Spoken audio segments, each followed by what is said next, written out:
বাঙালি খানায় সবাইকে স্বাগত জানাই।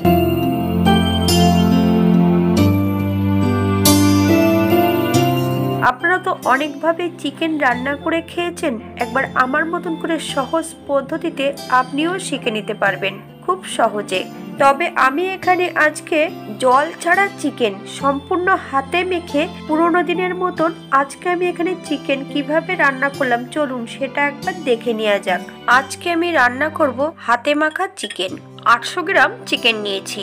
চিকেন ধোয়ার পদ্ধতি: 1 চামচ নুন আর 1 চামচ ভিনেগার দিয়ে বেশ ভালো করে চিকেনগুলোকে ধুয়ে নিতে হবে। ধোয়ার পর 1 চামচ সর্ষের তেল লাগিয়ে আমি 10 মিনিটের জন্য মাংসগুলোকে রেখে দিয়েছি।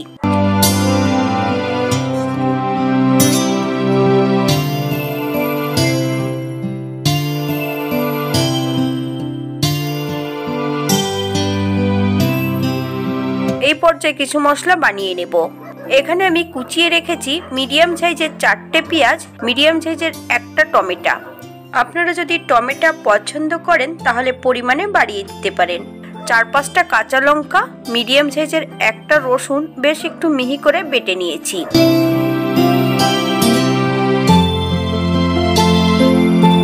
কাঁচা লঙ্কা, রসুন আর টমেটো এক সাইডে সরিয়ে রাখবো।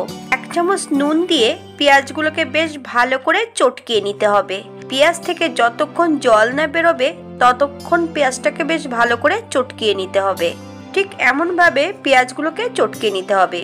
এই পর্যায়ে টমেটো আর রসুন বাটাটা পেঁয়াজের সঙ্গে বেশ ভালো করে মিশিয়ে দিতে হবে।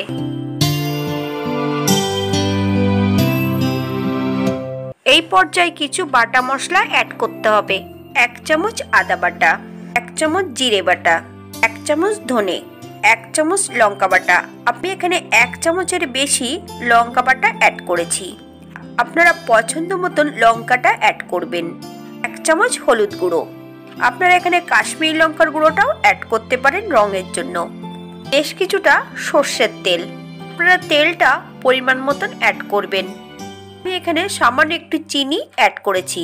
আপনারা যদি পছন্দ করেন তাহলে পরিমাণে বাড়িয়ে দিতে পারেন।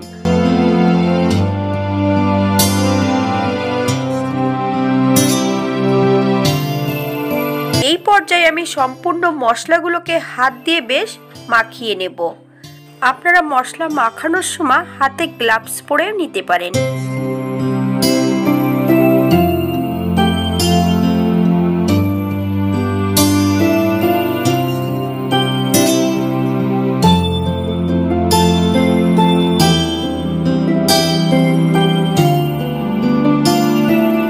বেশ মশলাগুলোকে ভালো করে মেখে নিতে হবে। সম্পূর্ণ মশলাগুলো মাখিয়ে নিয়েছি। এই পর্যায়ে আমি সম্পূর্ণ মাংসগুলোকে অ্যাড করব। মাংস থেকে বেশ ভালো করে জল ঝরিয়ে সম্পূর্ণ মাংসগুলো মশলার মধ্যে অ্যাড করতে হবে। যে পাত্রে মাংস রাখা ছিল সেই সম্পূর্ণ জলটা ফেলে দিতে হবে। আমি এখানে মিডিয়াম সাইজের 1টা আলু অ্যাড করেছি।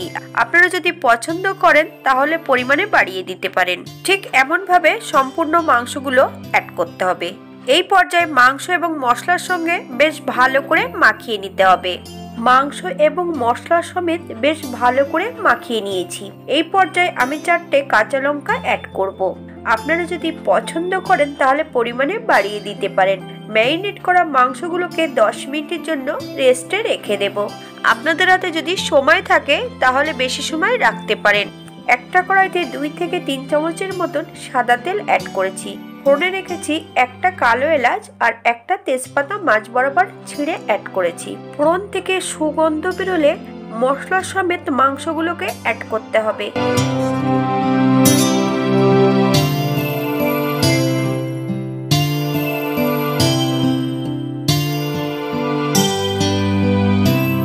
হাই ফ্লেমে প্রথমে 5 মিনিটের মতন বেশ ভালো করে মাংসগুলোকে কষিয়ে নিতে হবে।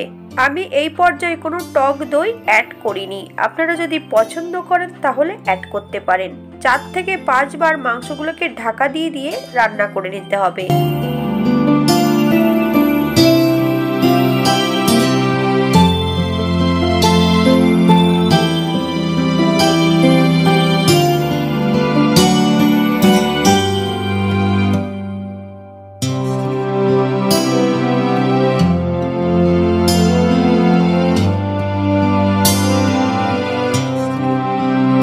পর্যায়ে আমি মাংসকে ঢাকা দিয়ে দেব।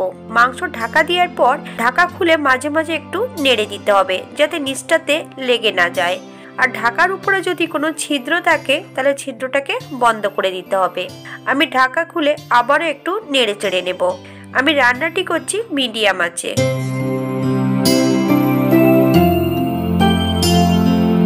আমি এখানে মাংসগুলোকে একটু ছোট করে পিস করে নিয়েছিলাম। আপনারা আপনাদের পছন্দ মতন পিস করে নেবেন।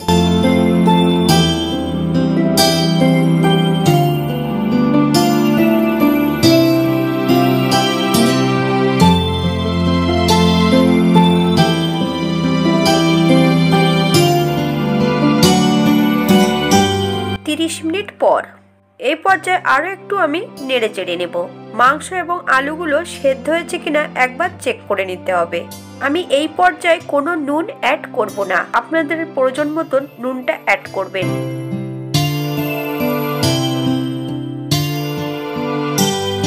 এই পর্যায়ে হালকা হাতে একটু নেড়ে চেড়ে নেব।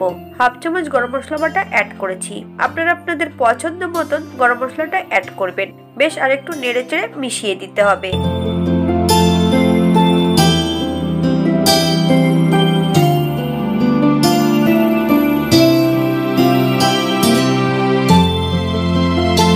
এই পর্যায়ে অ্যাড করব 1 চামচ ঘি।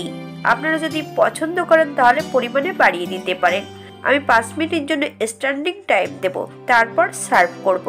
এই রান্নাটিতে কোনো রকমের জল অ্যাড করা যাবে না, পাত্র ধুয়েও জল অ্যাড করার কোনো প্রয়োজন নেই। চিকেন এবং মশলার নিজস্ব জলেই মাংসটা রান্না হয়ে যাবে।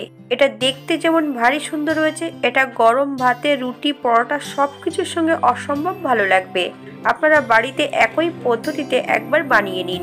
আমি এই রান্নাটিতে তেল মশলার পরিমাণ খুবই কম রেখেছি। আপনারা যদি পছন্দ করেন তাহলে পরিমাণে তেল মশলাটা বাড়িয়ে দিতে পারেন। সবাই সুস্থ থাকবেন, ভালো থাকবেন। অন্যদিন একটা নতুন রেসিপি নিয়ে আপনাদের সামনে আবার আমি হাজির হব। ভিডিওটি দেখার জন্য ধন্যবাদ। ভিডিওটি ভালো লাগলে একটা লাইক দিয়ে পাশে থাকবেন।